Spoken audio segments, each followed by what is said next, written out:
Yeah, architecture is creativity. Yeah, that is the default thing.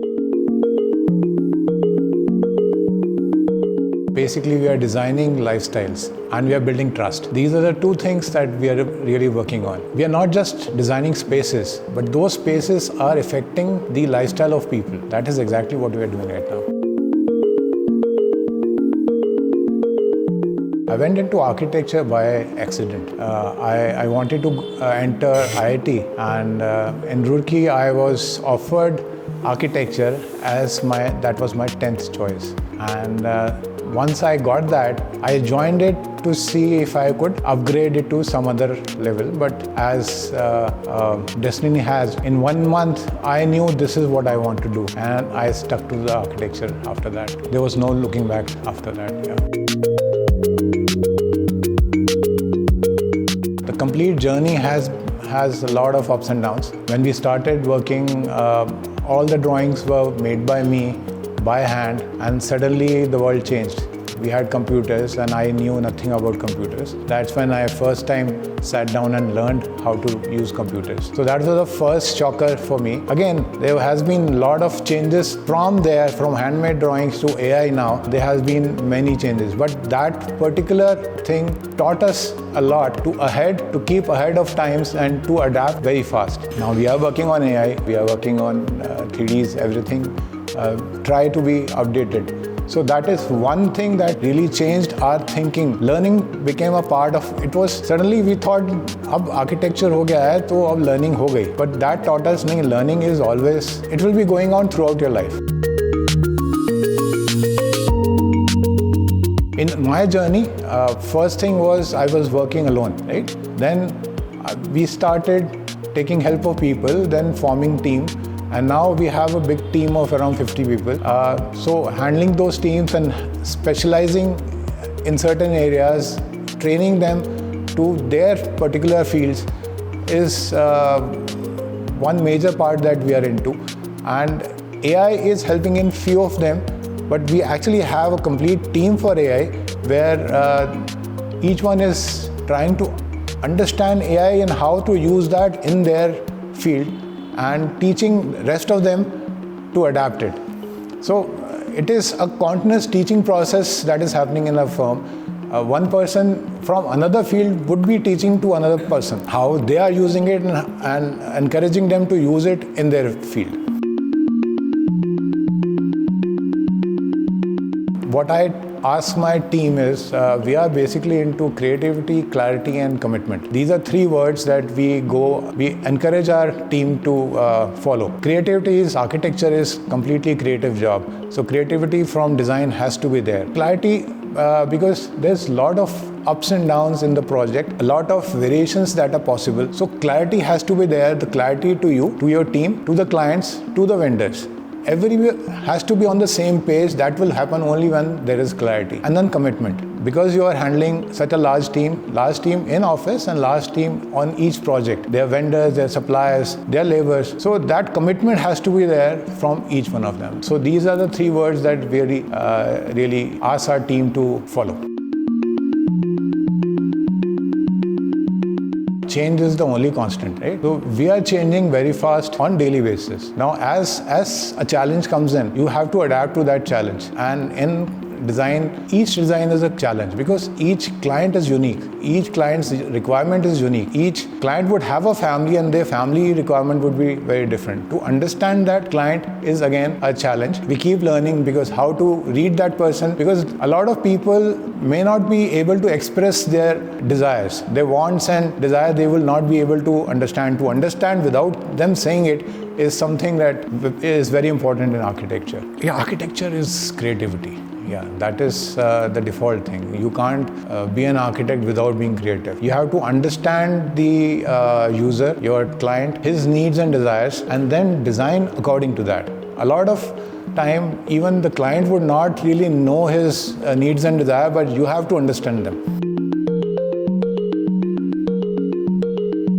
We have been struggling with this for a long time now. For, I would say, last 10 years, we are in this journey to make this things very clear to our client, to our team, and to our vendors. For that, we have been using a lot of systems. Earlier, we were in Google Drive. Now, currently, we have our own app. Everything is on our app, and app is shared with few clients right now, but we are very soon would be sharing it with all our clients. It has a complete workflow. It has complete designs. It has all the options, earlier versions, everything is available on that app. Now again, app is something, the world is moving towards that, and that is very easy for use, at least for the younger generation. But people of my generation are adapting to it, and today I think even my father used a lot of apps. Everything is available on the app, his designs, his variations, his all revisions, progress at site, our comments on the progress, everything is there. Customize it for our needs because we are really into systems and processes for last 10 years. Everything in our office goes through that system. They have adapted that app based on our systems, and even that systems are being upgraded on daily basis. What we were doing yesterday is not what we are doing today, because we are also learning. Each project teaches us a lot of things and we adapt according to that. As I said, change is the only constant.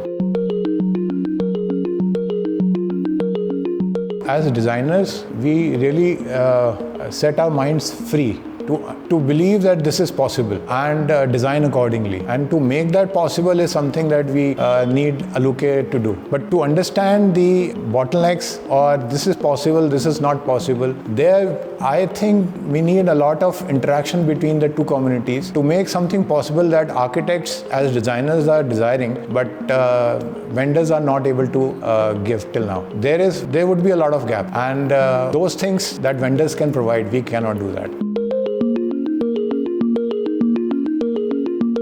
We were in a residential area. On ground floor, there was my residence. Basement was the office. We started to grow. The space was less, so we hired the next building, joined them together. Then again, that was also less, so we shifted to this. Earlier office was absolutely opposite to this. It was spick and span.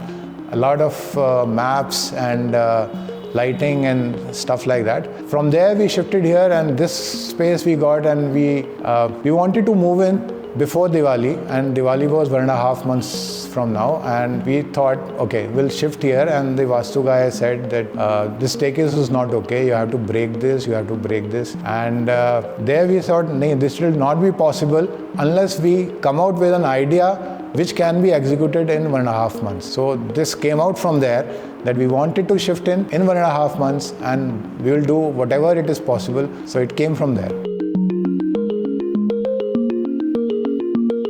Very difficult task. We are still working on it, how to improve that. We are trying to bring even our vendors on that platform, same app platform, so that they are aware about what is going on.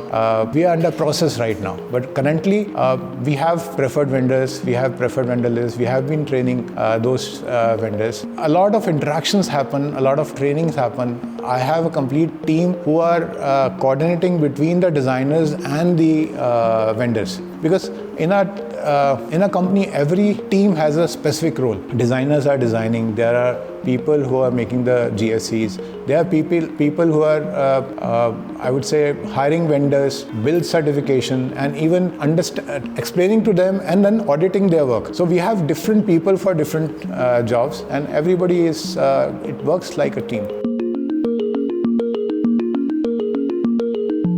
First thing is apprehension, right? Because always there is a new name, a new person. You are suggesting that to your client. There is a lot of responsibility.